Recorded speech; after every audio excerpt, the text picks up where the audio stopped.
కృతయుగమున మత్స్యరూపుడై సోమకుని దుంచి వేదముల రక్షించి దేవప్రియుడాయ శ్రీహరి. మొన్న మత్స్యావతారం గురించి చెప్పాను. ఒక చిన్న మత్స్యం అవుతుంది, పృథ్వీ మహారాజు చేతిలోకి వస్తుంది అరిగే విడవంగా. అది ఆ చేప చేతిలో ఉండగా అది మానుష్య భాషలో మాట్లాడుతుంది. నన్ను తీసుకెళ్ళు, ఇక్కడ పెద్ద పెద్ద తిమింగళాలు నన్ను తింటున్నాయి బాబు అని చెప్పగానే, మహారాజా అని చెప్పగానే తీసుకువెళ్ళి తన కమండలంలో వేస్తాడు. ఇంటికి వెళ్ళక కమండలం అంత అవుతుంది. తర్వాత ఒక గంగాళంలో వేస్తాడు, అది గంగాళం అయిపోతుంది. వెంటనే బావిలో వేస్తాడు, బావిలో అయిపోతుంది. ఒక పెద్ద కొలని కట్టిస్తాడు, కొనంలో అయిపోతుంది. తర్వాత తీసుకుపోయి సముద్రంలో వేస్తాడు. అంటే బాల్య వ్యవస్థ, కౌమార్య వ్యవస్థ అయిపోయింది. సముద్రంలో వేయగానే సోమకుడు అనే రాక్షసుడు బ్రహ్మదేవుడు చదువుకుంటే పిల్లలు అటు ఇటు పుస్తకాలు వరేసి పడుకుంటాడు హోంవర్క్లు అయినాక. మనకు రామాయణం చెప్తోంది. ఎక్కడ పడితే పుస్తకం చదువుకోగానే మనమే ఎవరమైనా సరే నిద్రపోకుంటూ పుస్తకాలు చదివి అట్లా పడేయడం కాదు. పుస్తకం చదివాక ఏ పుస్తకమైనా సరస్వతి రూపమే ఇలా మలిచేసి దానికి అది దారం ఉంటుంది, ఆ దారం ఎక్కడ వరకు చదివామో పెట్టుకొని ఇలా కళ్ళకు అద్దుకొని పుస్తకాల షెల్ఫ్లో పెట్టుకోవాలి. ఇది విద్యార్థులందరికీ బోధించవలసిన విషయం. తల్లిదండ్రులు ఏంటంటే ఇప్పుడేమో కాలంలో దయ్యాలు ఎత్తుకపోతాడు, దయ్యాలు రాక్షసుడు ఎత్తుకపోతాడు. ఎందుకు ఎత్తుకపోయాడు? మన బ్రహ్మదేవుడు వేదాలన్నీ ఆదిశేషుని నోటి ద్వారా 1000 నోళ్లతోని పంచసూక్తాలన్నీ నేర్చుకొని ఆ వేదాలన్నీ ఇలా పుట్ట మీద పెట్టుకొని పడుకున్నాడు. పడుకుంటే సముద్ర గర్భంలో ఉన్నటువంటి ఆ సోమకుడు అనే రాక్షసుడు వచ్చి ఈ వేదాల్లోనే మొత్తం సారం ఉంది, ఈ వేదాలు చదివే దేవతలందరూ ఇన్ని విద్యలు నేర్చుకొని రాక్షసులను చంపుతున్నారు, అందుకే మనం ఈ వేదాలను నేర్చుకుందామని సోమకుడు అనే రాక్షసుడు, ఇంకా సిలబసే పూర్తిగా బ్రహ్మదేవుడిది, ఆ వేదాలన్నీ కూడా తీసుకెళ్ళి భూమిలో దాచిపెడతాడు. అప్పుడు మన శ్రీమన్నారాయణుడు అంటే బ్రహ్మదేవుడి యొక్క నాన్నగారైనటువంటి మహావిష్ణువు చిన్న చేప పిల్లగా వెళ్ళి అది పృథ్వీ మహారాజు యొక్క కలశంలో వెళ్ళి అలాగా సముద్రంలో పడి, చిన్న చేప పిల్లంటే తిమింగలం మింగేస్తుంది. అందుకని సముద్రంలో పడి అంటే తన బాల వ్యవస్థ నుండి ఈ దుర్వాస మహాముని శాపాలను ఒక్కొక్కటిగా నెరవేర్చుకుంటూ వచ్చాడు. అప్పుడు సోమకుడిని చంపి ఆ వేదాలన్నీ తెచ్చి బ్రహ్మదేవుడికి ఇస్తాడు. బ్రహ్మదేవుడు వ్యాసమహానికి ఇస్తే వ్యాసుడు అని ఎందుకు పేరు వచ్చిందంటే వ్యాపింపజేశాడు వేదాలను. అది వ్యాసుని చరిత్ర వేరే ఉంది, గురి పూర్ణిమ నాడు చెప్పుకోవాల్సిన కథ అది. 4 వేదాలకు 4 ఋషులకు అధిపతులను చేసి దానివల్ల గోత్రాలు ఏర్పడ్డాయి. వేదాల వలన ఎవరు ఏ వేదాధ్యయనం చేస్తే ఈ 4 వేదాల వలన ఇదంతా ఇంకా పొడిగించుకుంటూ పోవాలి. మనకు రామాయణమే ముఖ్యం కాబట్టి రామాయణంలో మత్స్యావతారం సంక్షిప్తంగా అలాగా వేదాలను రక్షించి మత్స్యావతారమైనాడు, దేవప్రియుడైనాడు. సుధను ఆశించి సురాసురులు క్షీరాబ్దిని మదించగా కుంగిపోవు మేరువున ధీరువుగా కూర్మరూపము ధరించే ఆ మందర పర్వతము వ్యాసుకి. అప్పుడు అంటారు రాక్షసులు, చిచి మేము తోక భాగం కుండము, దాని రాపిడిలో ఏదైనా మలమూత్రాలు విసర్జిస్తే మా మీద పడతాయి, మేము ముఖ భాగంగానే ఉంటాము అని రాక్షసులు. అంటే దేవతలు బాగా సాత్వికులు. సరే మీ ఇష్టం చోటు ఉండంటే వాళ్ళకు తెలియదు, ఆ రాపిడి చేస్తుంటే విషం కక్కుతుంది పాము వాసుకి. శివుడి మెడలో ఉండేది వాసుకి. ఒక్కొక్క దేవతలు ఏ పాముని మనకి పెట్టుకున్నారో, గణపతి దగ్గర పొట్టకు ఉండేది ఒక పాము, అనంతుడు విష్ణుమూర్తి పడుకున్న దాని పేరు ఒక సర్పం. ఈ సర్పాల పేర్లు ఇంద్రుని సింహాసనానికి ఉండే తక్షకుడు. ఇలాగా మనకి ఎవరు ఏ నాగులను ధరించారు, వాటికి ఏంటి నామాలు అనేటువంటి పేర్లు కూడా మనకు నాగ దాంట్లో తెలుస్తుంది, అంటే నాగసూక్తంలో తెలుస్తుంది. అలాగా భూమిలోకి దిగిపోతుంటే దాన్ని ఆ మేరు పర్వతం నీళ్లలోకి సముద్రం దిగిపోకుండా చిన్న కూర్మంగా వెళ్ళి చాలా పెద్దగా విస్తరించి కూర్మ రూపమయ్యి అంత బరువును మోసాడు విష్ణుమూర్తి. విష్ణుమూర్తి ప్రతి అవతారంలో అసుర సంహారానికై అనేకమైన కష్టాలు అనుభవించాడు. భువిని అపహరించి సాగరాన దాసి హింసించగా హిరణ్యాక్షుని అపహరించి వరాహ రూపుడాయ హరి. మొన్న మనం నాంపల్లి దాంట్లో హిరణ్యకశిపుల కథ చెప్పుకున్నాం. అది భువిని అపహరించి సాగరాన దాసి హింసించగా హిరణ్యాక్షుని సంపరింపగా వరాహ రూపుడాయ హరి. భక్తుని ప్రహ్లాదుని గావగా హిరణ్యకశ్యపుని వరమదమణిచి స్తంభమున ఉద్భవించి హిరణ్యకశ్యపుని జంపి నారసింహుడాయ నారాయణుండు. అలా నరసింహావతారము సర్వలోక జైత యాత్ర గావించి స్వర్గమున జయించగా సుర బలతేజమున కదలి వచ్చి రణమునకు బలిచక్రవర్తి ప్రహ్లాదుని యొక్క మనమడు. ఆయన వాళ్ళ కశ్యప వంశంలో ముందు ప్రహ్లాదుడు, తర్వాత విరోచనుడు అనే కొడుకు, ఆయన కొడుకు బలిచక్రవర్తి. ఆ బలిచక్రవర్తి కూడా మహాభక్తుడు. ఏది పడితే అది దానం చేసేవాడు. కానీ తన రాక్షస కులాన్ని ఎవరు వాళ్ళ కులాన్ని ఉద్ధరించుకోవాలని అందరి మీద యుద్ధం ప్రకటించి దేవతల మీద కూడా యుద్ధం ప్రకటించినప్పుడు ఆ దేవతలందరూ కూడా బలిచక్రవర్తి భక్తికి భయపడి రాక్షసుని అయితే చంపవచ్చు, క్రూరం చేస్తున్నాడని మనం దేవుడికి అతని మీద షికాయతులు చేయవచ్చు. కానీ ఇక్కడ భక్తుడై విష్ణు భక్తుని గురించి విష్ణువుకు చెడుగా చెప్పలేక ఆ అసుర మాయలు తట్టుకోలేక వృక్ష రూపాలుగా దాక్కున్నారట. విష్ణు యొక్క కుమారుడైనటువంటి ఉసిరిక చెట్టును కార్తీక మాసంలో మనము పూజిస్తాం. ఆయన కుబేరుడు. వేప చెట్టు శుక్రగ్రహము, మనకి రావి చెట్టు గురుగ్రహము, శమి వృక్షము శనిగ్రహము. ఇలాగా ఒక్కొక్క వృక్షము ఒక్కొక్క దేవతలందరూ కూడా వృక్ష రూపంలో ఉన్నారు.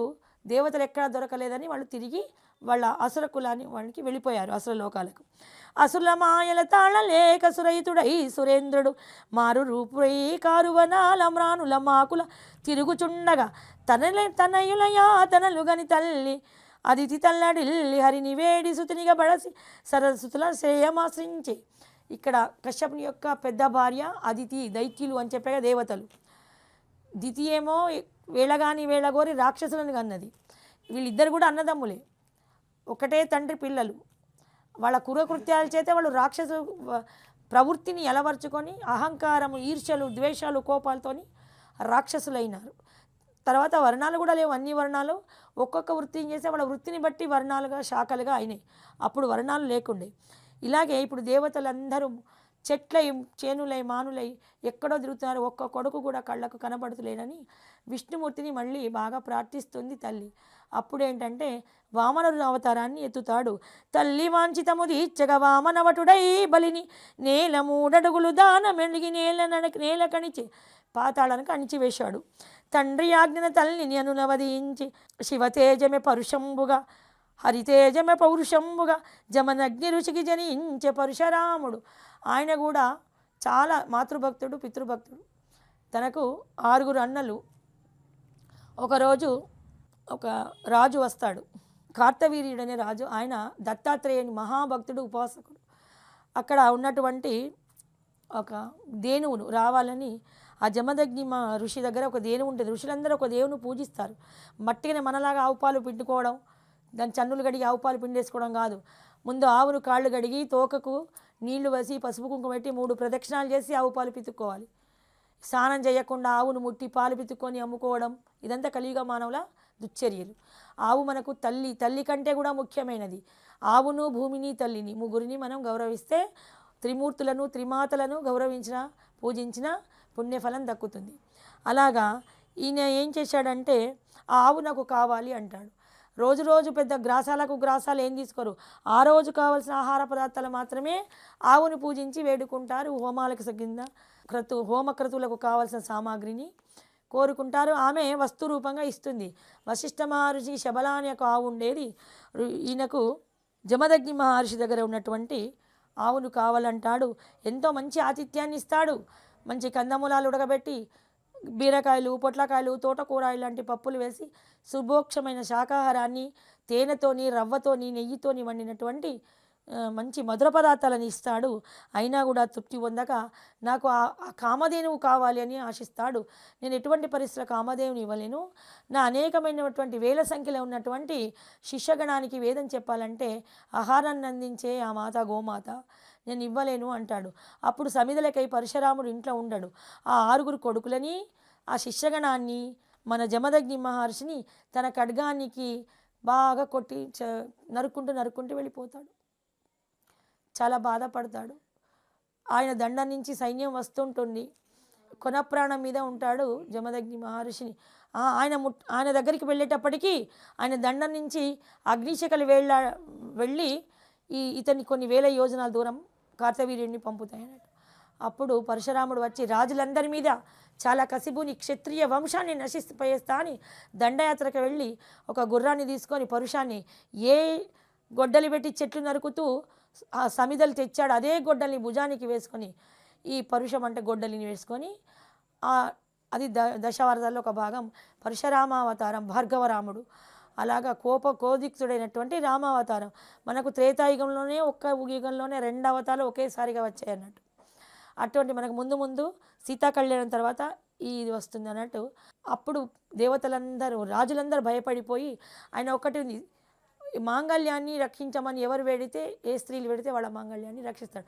అందుకనే మంగళగౌరీ దేవత పూజలన్నీ, బ్రాహ్మణ పూజలన్నీ క్షత్రియ వనితలు చేస్తున్నప్పుడు దశరథమహారాజు ఆ కాలంలో 365 మందిని పెళ్లి చేసుకుంటాడు.